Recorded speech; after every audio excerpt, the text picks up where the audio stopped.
साहित्य से जुड़ने के लिए हमारे चैनल साहित्य कोश को आज ही सब्सक्राइब करें। इंस्पेक्टर मातादीन चांद पर हरिशंकर परसाई रोमन वैज्ञानिक कहते हैं, चांद पर जीवन नहीं है। Senior police inspector Matadin department में MD साहब कहते हैं, वैज्ञानिक झूठ बोलते हैं, वहां हमारे जैसे ही मनुष्य की आबादी है। विज्ञान ने हमेशा इंस्पेक्टर मातादीन से मात खाई है। फिंगरप्रिंट विशेषज्ञ कहता रहता है, छुरे पर पाए गए निशान मुलजिम की अंगुलियों के नहीं है, पर मातादीन उसे सजा दिला ही देते हैं। मातादीन कहते हैं, ये वैज्ञानिक केस का पूरा इन्वेस्टिगेशन नहीं करते। उन्होंने चांद का उजला हिस्सा देखा और कह दिया, वहां जीवन नहीं है। मैं चांद का अंधेरा हिस्सा देखकर आया हूं, वहां मनुष्य जाति है। यह बात सही है, क्योंकि अंधेरे पक्ष के मातादीन माहिर माने जाते हैं। पूछा जाएगा, इंस्पेक्टर मातादीन चांद पर क्यों गए थे? टूरिस्ट की हैसियत से या किसी फरार अपराधी को पकड़ने? नहीं, वे भारत की तरफ से सांस्कृतिक आदान प्रदान के अंतर्गत गए थे। चांद सरकार ने भारत सरकार को लिखा था, यूं हमारी सभ्यता बहुत आगे बढ़ी है, पर हमारी पुलिस में पर्याप्त सक्षमता नहीं है। वह अपराधी का पता लगाने और उसे सजा दिलाने में अक्सर सफल नहीं होती। सुना है आपके यहां रामराज है। मेहरबानी करके किसी पुलिस अफसर को भेजें जो हमारी पुलिस को शिक्षित कर दे। गृहमंत्री ने सचिव से कहा, किसी IG को भेज दो। सचिव ने कहा, नहीं सर, IG नहीं भेजा जा सकता। प्रोटोकॉल का सवाल है। चांद हमारा एक क्षुद्र उपग्रह है। IG के रैंक के आदमी को नहीं भेजेंगे। किसी सीनियर इंस्पेक्टर को भेज देता हूं। तय किया गया कि हजारों मामलों के investigating officer senior inspector Matadin को भेज दिया जाए। चांद की सरकार को लिख दिया गया कि आप मातादीन को लेने के लिए पृथ्वी यान भेज दीजिए। पुलिस मंत्री ने मातादीन को बुलाकर कहा, तुम भारतीय पुलिस की उज्जवल परंपरा के दूत की हैसियत से जा रहे हो। ऐसा काम करना कि सारे अंतरिक्ष में डिपार्टमेंट की ऐसी जय जयकार हो कि PM प्रधानमंत्री को भी सुनाई पड़ जाए। मातादीन की यात्रा का दिन आ गया। एक यान अंतरिक्ष अड्डे पर उतरा। मातादीन सबसे विदा लेकर यान की तरफ बढ़े। वे धीरे धीरे कहते जा रहे थे, प्रवेशी नगर की जय सब काजा, हृदय राखी कौशलपुर राजा। यान के पास पहुंचकर मातादीन ने मुंशी अब्दुल गफूर को पुकारा। मुंशी गफूर ने एड़ी मिलाकर सैल्यूट फटकारा। बोला, जी पेक्टसा FIR रख दी है जी पेक्टसा और रोजनामचे का नमूना। जी पेक्टसा। वे यान में बैठने लगे। हवलदार बलभद्र को बुलाकर कहा, हमारे घर में जचकी के वक्त अपने खटला पत्नी को मदद के लिए भेज देना। बलभद्र ने कहा, जी पेक्टसा। गफूर ने कहा, आप बेफिक्र रहे पेक्टसा, मैं अपने मकान पत्नी को भी भेज दूंगा खिदमत के लिए। मातादीन ने यान के चालक से पूछा, ड्राइविंग लाइसेंस है? जी है साहब। और गाड़ी में बत्ती ठीक है? जी ठीक है। मातादीन ने कहा, सब ठीक ठाक होना चाहिए, वरना हरामजादे का बीच अंतरिक्ष में चालान कर दूंगा। चंद्रमा से आए चालक ने कहा, हमारे यहां आदमी से इस तरह नहीं बोलते। मातादीन ने कहा, जानता हूं बे, तुम्हारी पुलिस कमजोर है, अभी मैं उसे ठीक करता हूं। मातादीन यान में कदम रख ही रहे थे कि हवलदार रामसजीवन भागता हुआ आया। बोला, पेक्टसा SP साहब के घर में से कहे हैं कि चांद से एडी चमकाने का पत्थर लेते आना। मातादीन खुश हुए। बोले, कह देना बाई साहब से, जरूर लेता आऊंगा। वे यान में बैठे और यान उड़ चला। पृथ्वी के वायुमंडल से यान बाहर निकला ही था कि मातादीन ने चालक से कहा, अबे हान क्यों नहीं बजाता? चालक ने जवाब दिया, आसपास लाखों मील में कुछ नहीं है। मातादीन ने डांटा, मगर रूल इज रूल, हान बजाता चल। चालक अंतरिक्ष में हान बजाता हुआ यान को चांद पर उतार लाया। अंतरिक्ष अड्डे पर पुलिस अधिकारी माता दीन के स्वागत के लिए खड़े थे। माता दीन रोब से उतरे और उन अफसरों के कंधों पर नजर डाली। वहां किसी के स्टार नहीं थे, फीते भी किसी के नहीं लगे थे। लिहाजा माता दीन ने एडी मिलाना और हाथ उठाना जरूरी नहीं समझा। फिर उन्होंने सोचा, मैं यहां इंस्पेक्टर की हैसियत से नहीं, सलाहकार की हैसियत से आया हूं। माता दीन को वे लोग लाइन में ले गए और एक अच्छे बंगले में उन्हें टिका दिया। एक दिन आराम करने के बाद माता दीन ने काम शुरू कर दिया। पहले उन्होंने पुलिस लाइन का मुलाहजा किया।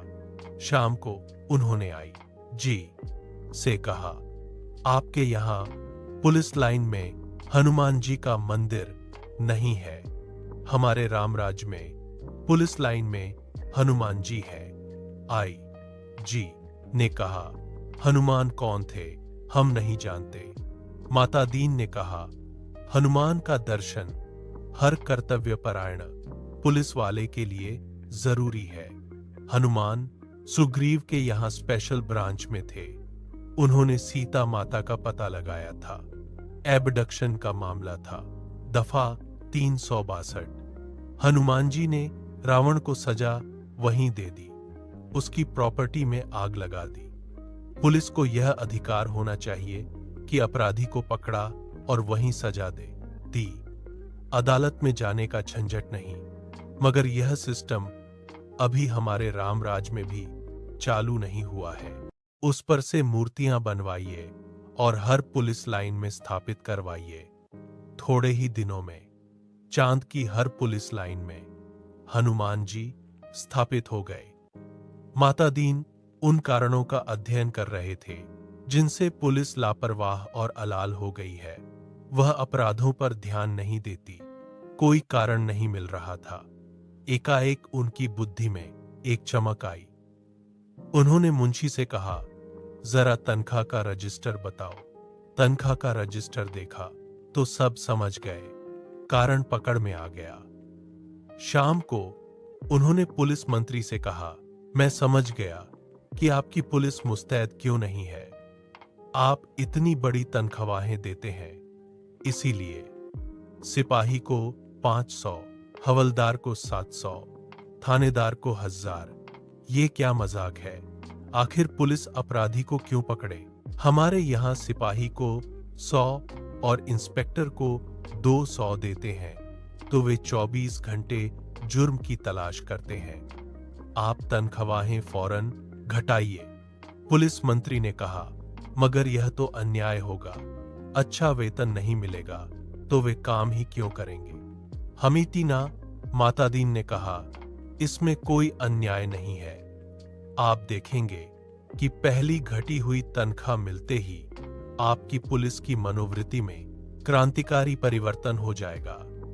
पुलिस मंत्री ने तनख्वाहें घटा दी और 2-3 महीनों में सचमुच बहुत फर्क आ गया। पुलिस एकदम मुस्तैद हो गई।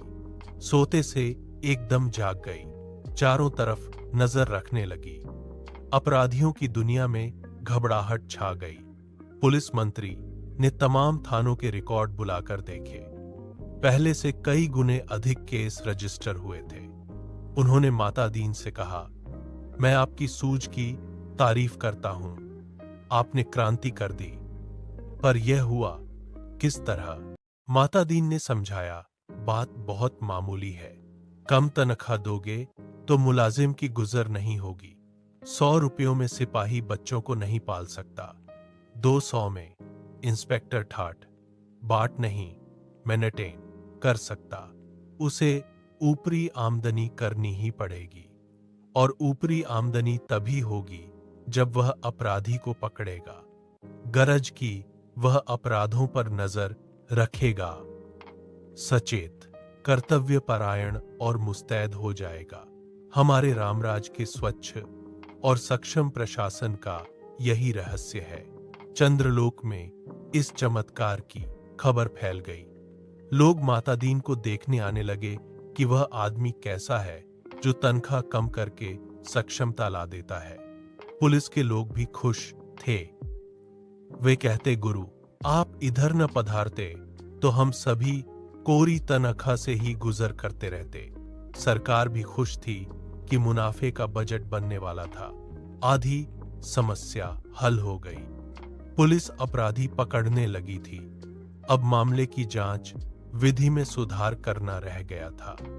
अपराधी को पकड़ने के बाद उसे सजा दिलाना। माता दीन इंतजार कर रहे थे कि कोई बड़ा केस हो जाए तो नमूने के तौर पर उसका इन्वेस्टिगेशन कर बताएं। एक दिन आपसी मारपीट में एक आदमी मारा गया। माता दीन कोतवाली में आकर बैठ गए और बोले, नमूने के लिए इस केस का इन्वेस्टिगेशन मैं करता हूं, आप लोग सीखिए। यह कत्ल का केस है। कत्ल के केस में एविडेंस बहुत पक्का होना चाहिए। कोतवाल ने कहा, पहले कातिल का पता लगाया जाएगा, तभी तो एविडेंस इकट्ठा किया जाएगा। माता दीन ने कहा, नहीं, उलटे मत चलो, पहले एविडेंस देखो। क्या कहीं खून मिला, किसी के कपड़ों पर या और कहीं?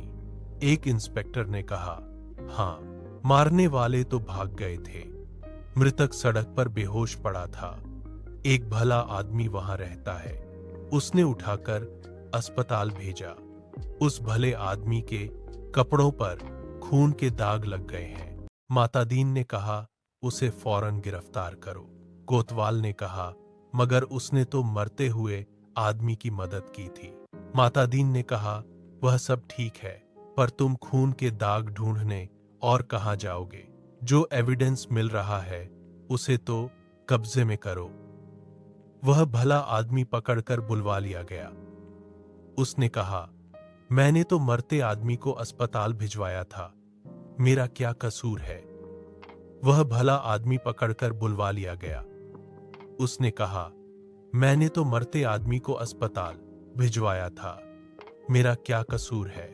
चांद की पुलिस उसकी बात से एकदम प्रभावित हुई, लेकिन माता दीन प्रभावित नहीं हुए।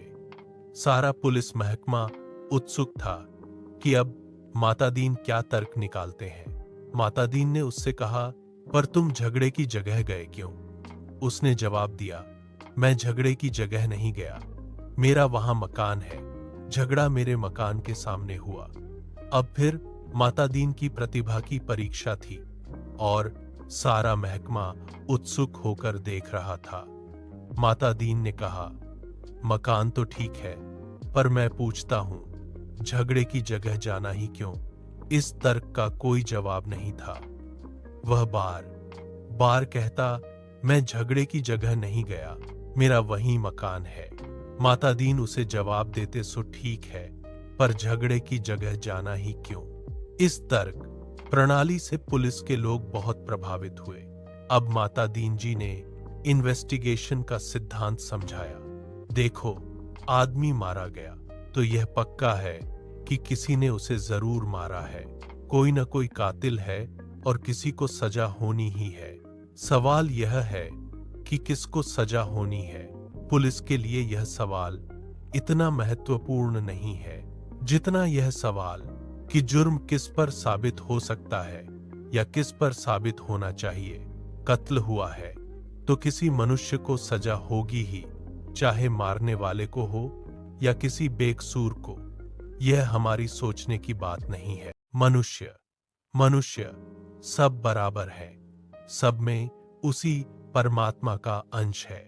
हम भेदभाव नहीं करते, यही पुलिस का मानवतावाद है। दूसरा सवाल है कि किस पर जुर्म साबित होना चाहिए और इसका निर्णय इन बातों से होगा। क्या वह आदमी पुलिस के रास्ते में आता है और क्या उसे सजा दिलाने से ऊपर के लोग खुश होंगे? माता दीन को बताया गया कि वह आदमी भला है, पर पुलिस अन्याय करे तो विरोध करता है। जहां तक ऊपर के लोगों का सवाल है, वह वर्तमान सरकार की विरोधी राजनीति वाला है। माता दीन ने टेबल ठोंककर कहा, फर्स्ट क्लास केस, पक्का एविडेंस और ऊपर का सपोर्ट। एक इंस्पेक्टर ने कहा, पर हमारे गले यह बात नहीं उतरती कि एक निरपराध और भले आदमी को सजा दिलाई जाए। माता दीन ने समझाया, देखो, मैं समझा चुका हूं कि सब में उसी ईश्वर का अंश है। सजा इसे हो या कातिल को, फांसी पर तो ईश्वर ही चढ़ेगा ना। फिर तुम्हें कपड़ों पर खून मिल रहा है, भरवा दी और बखत जरूरत के लिए जगह खाली छुड़वा दी। दूसरे दिन पुलिस कोतवाल ने कहा, गुरुदेव, हमारी तो बड़ी आफत है, इसे छोड़कर तुम कहां खून ढूंढते फिरोगे? तुम तो भरो FIR। माता दीन जी, तमाम भले आदमी आते हैं और कहते हैं, उस बेचारे बेकसूर को क्यों फांसा रहे हो? ऐसा तो चंद्रलोक में कभी नहीं हुआ। बताइए, हम क्या जवाब दें? हम तो बहुत शर्मिंदा हैं। माता दीन ने कोतवाल से कहा, घबराओ मत। शुरू में इस काम में आदमी को शर्म आती है, आगे तुम्हें बेकसूर को छोड़ने में शर्म आएगी। हर चीज का जवाब है। अब आपके पास जो आए उससे कह दो, हम जानते हैं वह निर्दोष है, पर हम क्या करें, यह सब ऊपर से हो रहा है। इसी दौरान वह आदमी बार बार कहता रहा कि वह झगड़े की जगह नहीं गया था, उसका घर वहीं था और झगड़ा उसके मकान के सामने हुआ था। तब माता दीन ने फिर वही तर्क दिया, मकान होना ठीक है, पर झगड़े की जगह जाना क्यों? इस तर्क प्रणाली से पुलिस के लोग बहुत प्रभावित हुए। अब माता दीन जी ने इन्वेस्टिगेशन का सिद्धांत समझाया। देखो, आदमी मारा गया है तो यह पक्का है कि किसी ने उसे जरूर मारा है। कोई न कोई कातिल है और किसी को सजा होनी ही है। सवाल यह है कि किसको सजा होनी है। पुलिस के लिए यह सवाल इतना महत्वपूर्ण नहीं है जितना यह सवाल कि जुर्म किस पर साबित हो सकता है या किस पर साबित होना चाहिए। कत्ल हुआ है तो किसी मनुष्य को सजा होगी ही, चाहे मारने वाले को हो या किसी बेकसूर को। यह हमारे सोचने की बात नहीं है। मनुष्य सब बराबर हैं और सब में उसी परमात्मा का अंश है। हम भेदभाव नहीं करते, यही पुलिस का मानवतावाद है। दूसरा सवाल यह है कि जुर्म किस पर साबित होना चाहिए, और इसका निर्णय दो बातों से होगा। पहला, क्या वह आदमी पुलिस के रास्ते में आता है, और दूसरा, क्या उसे सजा दिलाने से ऊपर के लोग खुश होंगे। माता दीन को बताया गया कि वह आदमी भला है, पर पुलिस अन्याय करे तो विरोध करता है। जहां तक ऊपर के लोगों का सवाल है, वह वर्तमान सरकार की विरोधी राजनीति वाला है। माता दीन ने टेबल ठोंककर कहा, फर्स्ट क्लास केस, पक्का एविडेंस और ऊपर का सपोर्ट। एक इंस्पेक्टर ने कहा, पर हमारे गले यह बात नहीं उतरती कि एक निरपराध और भले आदमी को सजा दिलाई जाए। माता दीन ने समझाया, देखो, मैं समझा चुका हूं कि सब में उसी ईश्वर का अंश है। सजा इसे हो या कातिल को, फांसी पर तो ईश्वर ही चढ़ेगा ना। फिर तुम्हें कपड़ों पर खून मिल रहा है, इसे छोड़कर तुम कहां खून ढूंढते? तुम तो भरो FIR। माता दीन जी ने FIR भरवा दी, बखत जरूरत के लिए जगह खाली छुड़वा दी। दूसरे दिन पुलिस कोतवाल ने कहा, गुरुदेव, हमारी तो बड़ी आफत है, तमाम भले आदमी आते हैं और कहते हैं, उस बेचारे बेकसूर को क्यों फंसा रहे हो? ऐसा तो चंद्रलोक में कभी नहीं हुआ। बताइए, हम क्या जवाब दें? हम तो बहुत शर्मिंदा हैं। माता दीन ने कोतवाल से कहा, घबराओ मत। शुरू में इस काम में आदमी को शर्म आती है, आगे तुम्हें बेकसूर को छोड़ने में शर्म आएगी। हर चीज का जवाब है। अब आपके पास जो आए उससे कह दो, हम जानते हैं वह निर्दोष है, पर हम क्या करें, यह सब ऊपर से हो रहा है। कोतवाल ने कहा, तब वे SP के पास जाएंगे, तब वे IG के पास शिकायत करेंगे, IG भी कहें कि सब ऊपर से हो रहा है, तब वे लोग पुलिस मंत्री के पास पहुंचेंगे। पुलिस मंत्री भी कहेंगे, भैया मैं क्या करूं, यह ऊपर से हो रहा है। तो वे प्रधानमंत्री के पास जाएंगे। प्रधानमंत्री भी कहें कि मैं जानता हूं वह निर्दोष है, पर यह ऊपर से हो रहा है। कोतवाल ने कहा। तब वे माता दीन ने कहा, तब क्या? तब वे किसके पास जाएंगे? भगवान के पास ना। मगर भगवान से पूछकर कौन लौट सका है? कोतवाल चुप रह गया।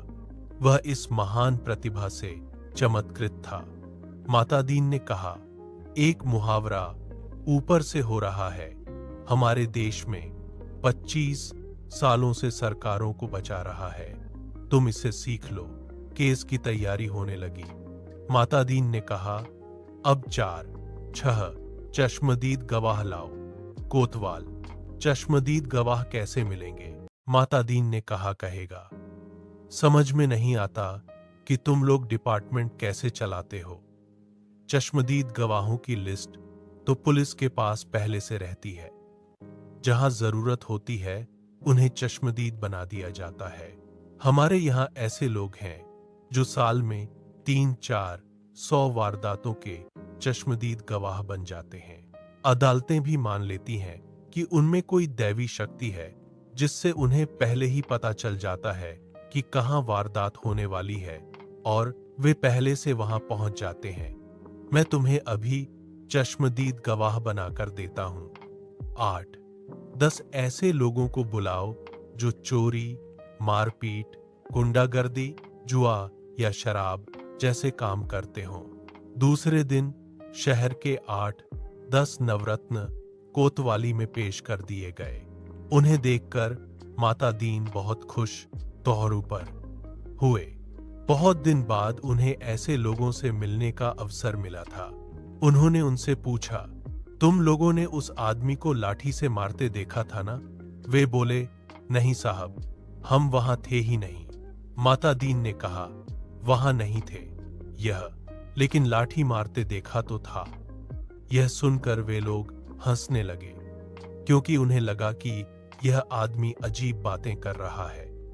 माता दीन ने डांट कर कहा, हंसो मत, ठीक जवाब दो। वे बोले, जब हम वहां थे ही नहीं तो कैसे देख सकते थे? तब माता दीन ने गुस्से में कहा, कैसे देखा यह मैं बताता हूं। तुम लोग जो काम करते हो वह सब हमारे रजिस्टर में दर्ज है और हर एक को कम से कम 10 साल की जेल हो सकती है।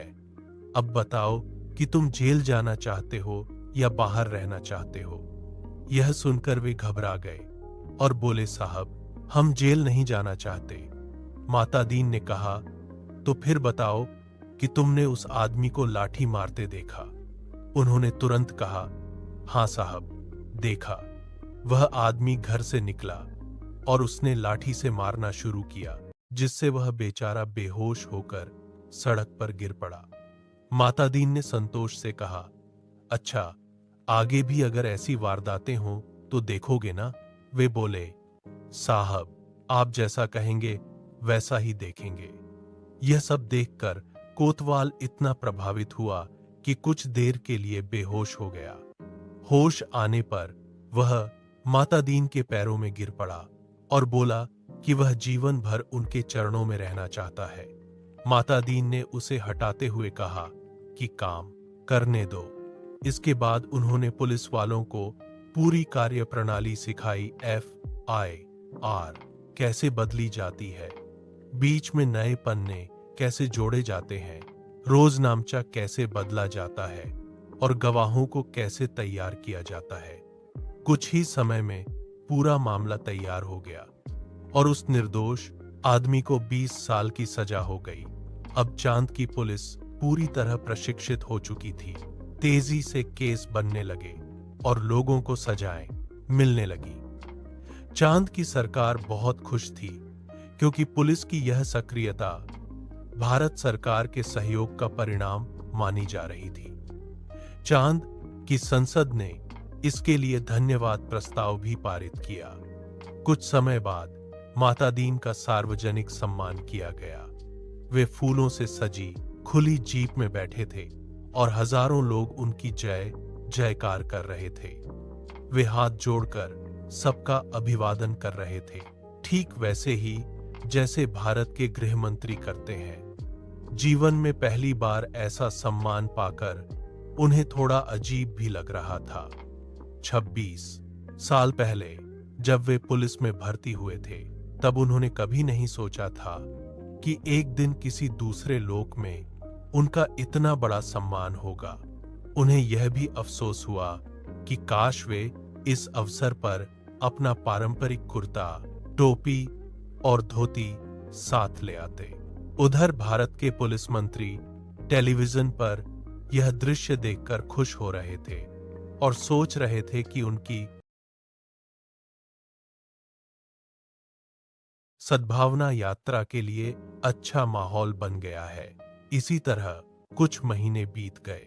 फिर एक दिन चांद की संसद का विशेष अधिवेशन बुलाया गया, जिसमें भारी हंगामा हुआ। बैठक गुप्त थी, इसलिए पूरी रिपोर्ट बाहर नहीं आई, लेकिन कुछ बातें लोगों तक पहुंच गईं। सदस्य गुस्से में कह रहे थे कि अब कोई बीमार पिता की सेवा नहीं करता, डूबते बच्चे को कोई नहीं बचाता और जलते मकान की आग बुझाने भी कोई नहीं जाता। लोग एक दूसरे की मदद करने से डरने लगे हैं और समाज का मानवीय स्वभाव समाप्त होता जा रहा है।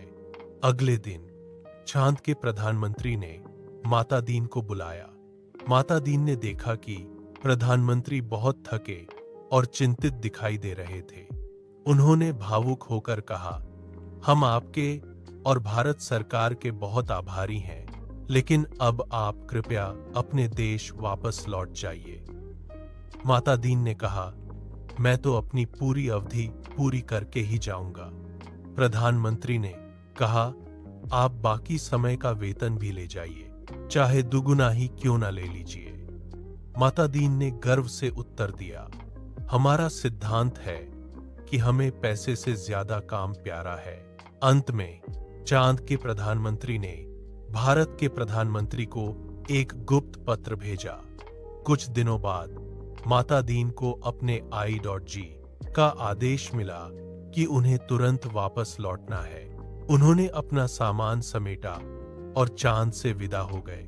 चांद के पुलिस वाले उन्हें जाते देखकर भावुक हो गए। लंबे समय तक यह रहस्य बना रहा कि आखिर उन्हें अचानक वापस क्यों बुलाया गया। बाद में जब वह गुप्त पत्र सामने आया तो उसमें लिखा था कि इंस्पेक्टर माता दीन की सेवाओं के लिए धन्यवाद, लेकिन अब उन्हें तुरंत वापस बुला लिया जाए। उनके कारण हमारी पुलिस का तरीका इतना कठोर हो गया है कि समाज में डर फैल गया है। अब कोई किसी मरते हुए आदमी की मदद नहीं करता, क्योंकि उसे डर है कि कहीं उस पर ही हत्या का आरोप न लग जाए। बेटा अपने बीमार पिता की सेवा करने से डरता है, कहीं मरने पर उसी पर दोष न आ जाए। घर जलते रहते हैं, पर लोग आग बुझाने नहीं जाते, क्योंकि उन्हें डर है कि कहीं उन पर आग लगाने का आरोप न लग जाए। बच्चे नदी में डूबते रहते हैं और लोग उन्हें बचाने से डरते हैं। इस प्रकार समाज के मानवीय संबंध टूटते जा रहे हैं। माता दीन ने हमारी आधी संस्कृति नष्ट कर दी है और अगर वे यहाँ और रहे तो हमारी पूरी संस्कृति नष्ट हो जाएगी। इसलिए कृपया उन्हें तुरंत अपने देश वापस बुला लें। ख्वाबों की दुनिया, लफ्जों का जहां, मिलता है सब कुछ यहाँ पे। हाँ यहाँ ज्ञान का सागर अनमोल मोटी है, हर पन्ने पे एक नई रोशनी होती है। ये है आपका साहित्य कोश। साहित्य कोश दिल को दे सुकून, रूह को संतोष। रूह को संतोष। इस सफर में जुड़ने के लिए चैनल को सब्सक्राइब कीजिए।